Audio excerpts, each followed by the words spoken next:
तो साथियों, पहले तो आप इस इंसान की फ़ोटो देख लो ज़रा एक बार। देख ली?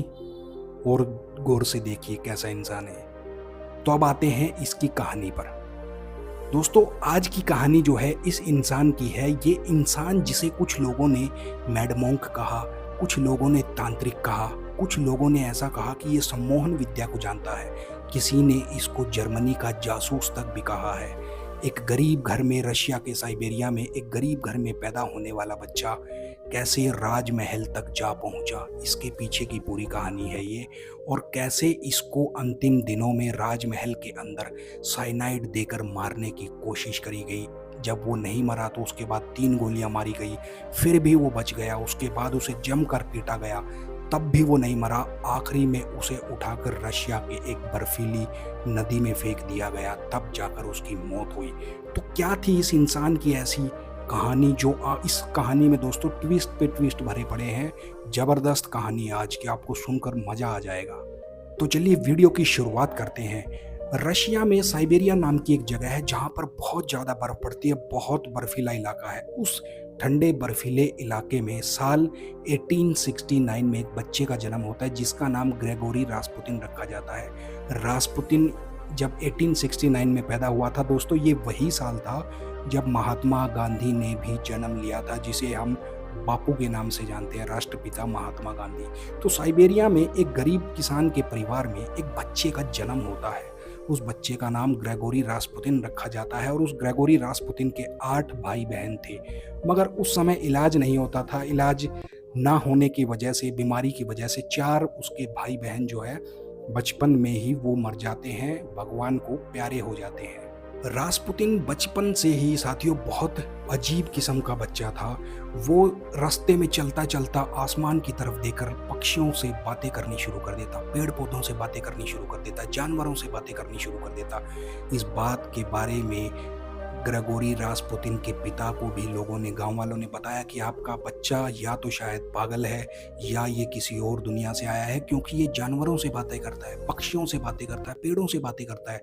इस बात से उसके पिताजी बहुत चिंतित हो जाते हैं और रास्पुतिन का एडमिशन वहाँ के एक सरकारी स्कूल में करवा देते हैं कि शायद स्कूल में जाने के बाद रास्पुतिन की बुद्धि में कुछ बदलाव आ जाएगा। लेकिन रास्पुतिन की बुद्धि में कोई बदलाव नहीं आता, क्योंकि जब रास्पुतिन स्कूल में जाता है तो स्कूल में भी उसकी यही हरकतें शुरू हो जाती हैं। रास्पुतिन स्कूल जाने के बाद अजीब सी आवाज़ें निकालता और खिड़की के पास बैठता। तो जैसे ही वो अजीब सी आवाज़ें निकालनी शुरू करता तो आसपास के जितने भी पक्षी होते वो सब उस खिड़की में आ जाते और रास्पुतिन उन्हें देखकर घंटों उनकी आंखों में देखता रहता और उनसे बातें करते रहता। टीचर, इस वजह से स्कूल की टीचर, उसकी क्लास की टीचर खफा हो जाती है और रास्पुतिन के पिता को बोलती है कि हम आपके बच्चे को नहीं पढ़ा सकते, क्योंकि ये बहुत अजीबोगरीब हरकतें करता है जिसे देखकर दूसरे बच्चे भी डर जाते हैं। इस बात से चिंतित होकर रास्पुतिन के पिताजी उसे स्कूल से ले आते हैं और घर पर ही पाल पोस कर बड़ा करना शुरू करते हैं। और कुछ समय बाद जब वो थोड़ा बड़ा होता है तो एक अस्तबल में, घोड़ों के अस्तबल में उसको काम पर लगवा देते हैं। लेकिन रास्पुतिन का वही हाल होता है। घोड़ों के अस्तबल में जाने के बाद वो घोड़ों से भी वैसे ही बातें करता है जैसी वो स्कूल में किया करता था, जैसी वो बचपन में किया करता था। घोड़ों से भी वो घंटों उनके माथे से अपना सिर लगाकर बातें करता रहता था। और इस वजह से जो घोड़ों के अस्तबल का मालिक था वो भी बहुत ज़्यादा दुखी हो जाता है, बहुत ज़्यादा परेशान हो जाता है कि आखिर ये किस तरीके का इंसान है जो जानवरों से बातें करता है। और ऐसा देखकर जो उसका मालिक था, रास्पुतिन का उस अस्तबल का मालिक, वो उसे उस अस्तबल से बाहर निकाल देता है और उसे अब घर भेज देता है। इसके बाद रास्पुतिन के पिताजी को वहाँ के लोकल लोग सलाह देते हैं कि आप इसकी शादी करवा दो, शायद शादी के बाद इसके दिमाग में कुछ बदलाव आ जाए, रास्पुतिन का दिमाग कुछ ठीक हो जाए। तो कुछ समय बाद रास्पुतिन की शादी करवा दी जाती है और शादी के बाद रास्पुतिन खाना कमाना शुरू कर देता है, पैसे कमाना शुरू कर देता है। और इस दौरान उसके धीरे धीरे 3 बच्चे भी हो जाते हैं। मगर वही केस उसी के साथ फिर हुआ कि वो तीनों बच्चे भी बीमारी की वजह से ख़त्म हो जाते हैं, जिसकी वजह से रास्पुतिन डिप्रेशन में चला जाता है और वो घंटों सोचता रहता है बैठकर अपने बच्चों के बारे में। और इसी वजह से वो शराब पीना शुरू कर देता है, शराब का आदी हो जाता है। और धीरे धीरे उसके पास जो जमा पूंजी थी वो धीरे धीरे ख़त्म होने लगती है। जब उसके पास सारा पैसा ख़त्म हो जाता है तो उसके पास सिर्फ एक ही चारा बचा था और वो थी चोरी। धीरे धीरे रास्पुतिन वहीं अपने गांव और आसपास के इलाकों में चोरियां करनी शुरू कर देता है। और एक दिन ऐसा आता है कि वो चोरी जब एक रात को किसी घर में चोरी करने जाता है, तो घर का जो मालिक था वो रासपुतीन को पग चोरी करते हुए रंगे हाथ पकड़ लेता है और उसे पुलिस के हवाले कर देता है। पुलिस के हवाले करने के बाद पुलिस उसे अदालत में पेश करती है। तो जो रासपुतीन का वकील था वो जज को बोलता है कि साहब, ये जो है इंसान रासपुतीन, ग्रेगोरी रासपुतीन, इसकी दिमागी हालत ठीक नहीं है, इसलिए आप इसको कोई ज़्यादा सख्त सज़ा मत देना। और जज उसे एक ऐसी अनोखी सज़ा देता है। जज रासपुतीन को बोलता है कि तुम्हें इस गांव से लेकर यहाँ से 550 किलोमीटर दूर एक चर्च है, वहाँ तक की पैदल यात्रा करनी है और उस यात्रा के दौरान तुम्हें किसी चीज़ का भी सहारा नहीं लेना है। और रासपुतीन को ये कहकर बरी कर दिया जाता है। 2 दिन बाद घर से रासपुतीन अपना बैग पैक करता है। उसके पास जेब में कोई पैसा नहीं था, खाने का भी सिर्फ 2 वक्त का उसका घर वाले जो हैं उसका खाना डाल कर दे देते हैं और रासपुतीन अपनी वो यात्रा शुरू कर देता है। रास्ते में रासपुतीन को जो भी इंसान मिलता उससे वो धर्म की बातें करता, धर्म सीखता, धर्म के बारे में बताता और रात में उसी इंसान के घर रुकता। और ऐसे ही धीरे धीरे करके रासपुतीन 3 महीने का अपना वो धार्मिक सफ़र यात्रा पूरी करके उस बताए गए चर्च में पहुंच जाता है। और चर्च में पहुंचने के बाद वहां के पादरी से वो मुलाकात करता है। पादरी वहां पर उसे कुछ ज्ञान की, बाइबल की, धर्म की बातें सिखाता है। और ये बातें सीखते सीखते रासपुतीन के अंदर कुछ अजीब सी शक्तियों का उदय हो जाता है। वो शक्तियां ऐसी थी कि जब भी रासपुतीन के पास कोई बीमार व्यक्ति आता, रासपुतीन उसके सिर पर हाथ घुमाता और न जाने क्या बड़बड़ाता, और उसके बड़बड़ाने और सिर पर हाथ फेरने की वजह से वो जो बीमार शख्स था वो कुछ ही दिनों में ठीक हो जाता। धीरे धीरे इस बात का सारा वहाँ के एरिया में ये सब फैल गया कि यहाँ पे इस तरीके का कोई संत आया हुआ है जो मात्र सिर पर हाथ रखने से ही लोगों की बीमारियाँ दूर कर देता है।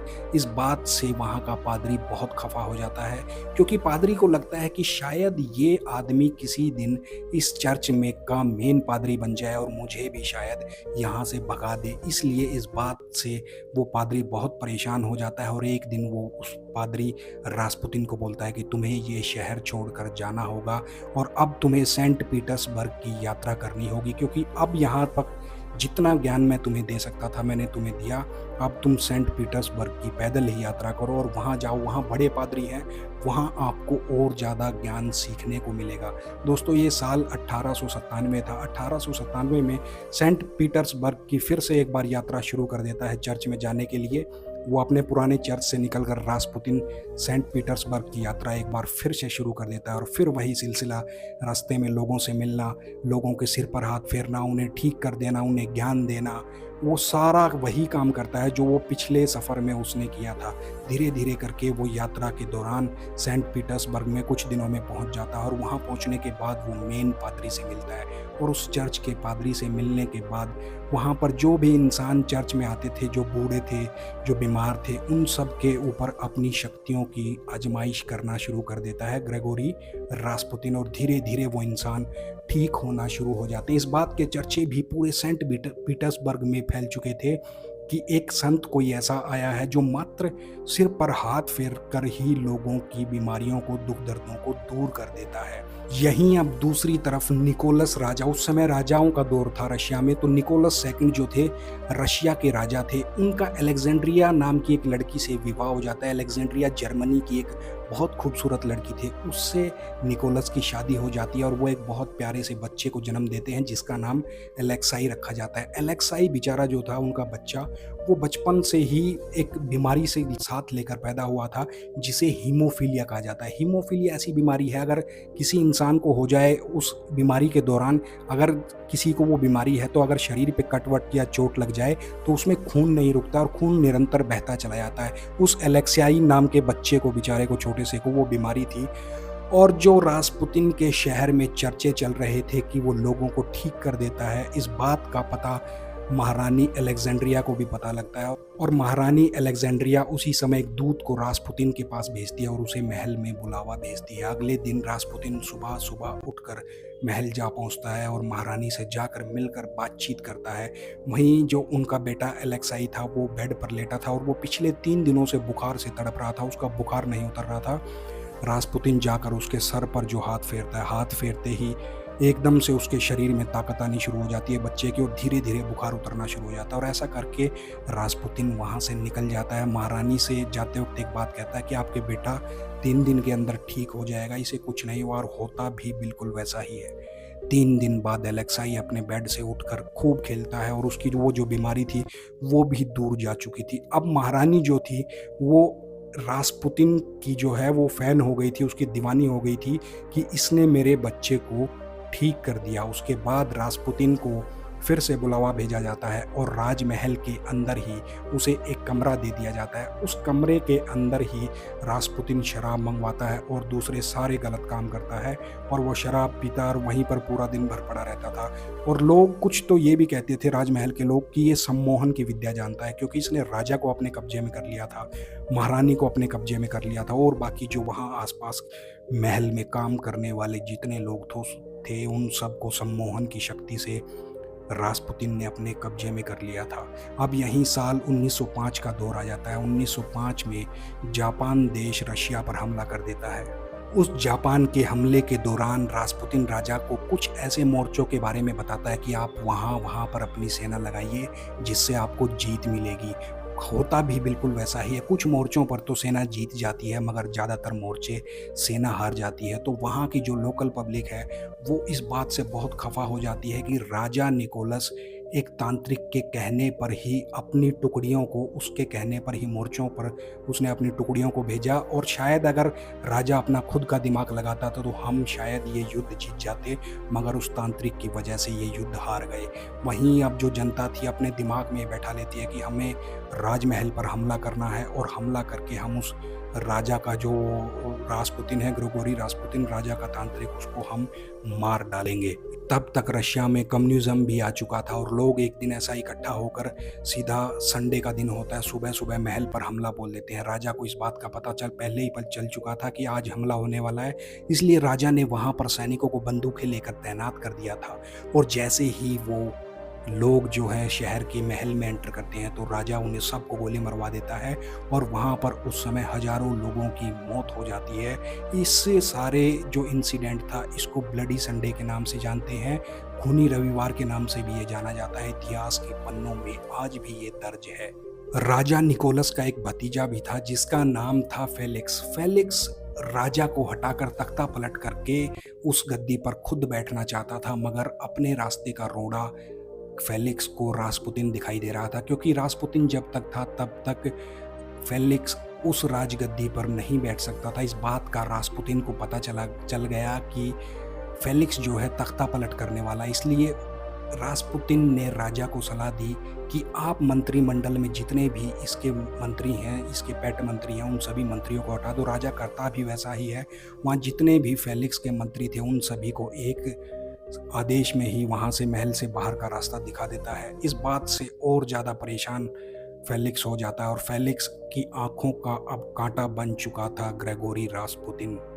30 दिसंबर 2017 के दिन एक दूत को ग्रेगोरी रास्पुतिन के पास भेजा जाता है और षड्यंत्र के तहत उसे बताया जाता है कि महारानी आज रात में तुमसे महल में मिलना चाहती है। तो ग्रेगोरी रास्पुतिन रात के समय महल में महारानी के कमरे में पहुंच जाता है। वहाँ ग्रेगोरी को खाना परोसा जाता है, उसमें साइनाइड डला होता है। ग्रेगोरी वो सारा खाना खा जाता है मगर उस पर साइनाइड का कोई असर नहीं होता। दोस्तों, अगर आप और हम साइनाइड जरा सा भी चख लें तो भी मौत हो जाए, मगर उसका बाल भी बांका नहीं होता। ये सब देखकर वहीं पर्दे के पीछे जो एलेक्साई छिपा हुआ था, भतीजा उसका राजा का, वो बाहर निकलता है और धड़ाधड़ उसको 3 गोलियां मार देता है। 3 गोलियां मारने के बाद भी रास्पुतिन उठ खड़ा होता है और उठने के बाद वो सीधा उसको एलेक्साई को पकड़ लेता है और एलेक्साई से वो फिर फाइट करना शुरू कर देता है, झगड़ा करना शुरू कर देता है। ये सब देखकर एलेक्साई बहुत ज़्यादा खफा हो जाता है और इतने में ही वो अपने सैनिकों को बुलाकर खूब उस पर पिटाई करी जाती है। ग्रेगोरी रास्पुतिन को बहुत मारा जाता है और मार मार कर अधमरा कर दिया जाता है। इसके बाद उसे एक वीरानी रात में, उस ठंड सर्द रात में उठाकर उसके शरीर को सीधा एक बर्फीली नदी में डाल दिया जाता है और बर्फीली नदी में डालने के बाद वो सीधा अपना राजमहल में आ जाते हैं। जो जितने भी सभी लोग थे वो सब राजमहल वापस आ जाते हैं। सुबह सभी की नज़र ग्रेगोरी रास्पुतिन की बॉडी पर पड़ती है जो वहाँ उस समय उस बर्फीले पानी में ऊपर तैर रही थी। इसके बाद उसे नदी से निकाला जाता है और उसका पोस्टमार्टम कराया जाता है। और पोस्टमार्टम कराने के बाद डॉक्टर भी हैरान थे कि इसके जिस्म में साइनाइड भी मिला है, गोलियां भी इसको लगी हुई हैं, मगर इस इंसान की मौत जो है फेफड़ों में पानी भरने की वजह से हुई है। डॉक्टर भी हैरान थे कि कोई इंसान साइनाइड से कैसे बच सकता है, गोली से कैसे बच सकता है। डॉक्टर भी इस बात से बहुत ज़्यादा हैरान हुए थे। इस बात का पता फेलिक्स को चल जाता है कि अब उसकी मौत निश्चित है, क्योंकि राजमहल में पता चल चुका है कि ये कांड फेलिक्स ने किया और फेलिक्स देश छोड़कर भाग जाता है। दोस्तों, ये 1917 का साल था जब ग्रेगोरी रास्पुतिन की मौत हुई थी। उसके बाद कम्युनिज्म पूरे देश में, रशिया में फैल जाता है और लेनिन का उस समय उदय होता है। लेनिन, जिसका नाम आपने बहुत बार सुना होगा, एक बहुत बड़ा कम्युनिस्ट लीडर था। अब लेनिन कुछ लोगों को लेकर महल पर धावा बोल देता है और उस साल 1918 में महल में राजा, रानी और उसके बेटे तीनों को ख़त्म कर देता है, जान से मार देता है और उस महल पर कब्जा कर लेता है। और पूरे देश में वो बता देता है कि कम्युनिज्म का दौर आ गया है, अब राजा महाराजा का दौर ख़त्म हो गया, अब हमारा कब्जा इस देश पर हो गया, अब हम इस देश को चलाएंगे। तो इस तरीके से ग्रेगोरी रास्पुतिन की ये पूरी कहानी थी कि कैसे एक बर्फीले छोटे से गांव से उठकर एक बच्चा कैसे हदों को पार करता हुआ डायरेक्ट राजमहल तक जा पहुंचा और उसका जो अंत हुआ वो बहुत भयानक तरीके से अंत हुआ। तो दोस्तों, ये थी ग्रेगोरी रास्पुतिन की एक ऐसी अजीब घटना जो शायद आज से पहले आपने कभी नहीं सुनी होगी। तो दोस्तों, वीडियो को लाइक करना और कमेंट जरूर करना। जो दोस्त नए हैं वो चैनल को कृपया सब्सक्राइब कर लें। मैं आपके लिए ऐसी ही रहस्य और रोमांच से भरे हुए सच्चे किस्से लेकर इस चैनल पर आता रहता हूँ। मिलते हैं आपसे अगले ऐसे ही किसी वीडियो में। तब तक मौज लो, रोज लो, ना मिले तो खोज लो। आप सभी का दिल से धन्यवाद।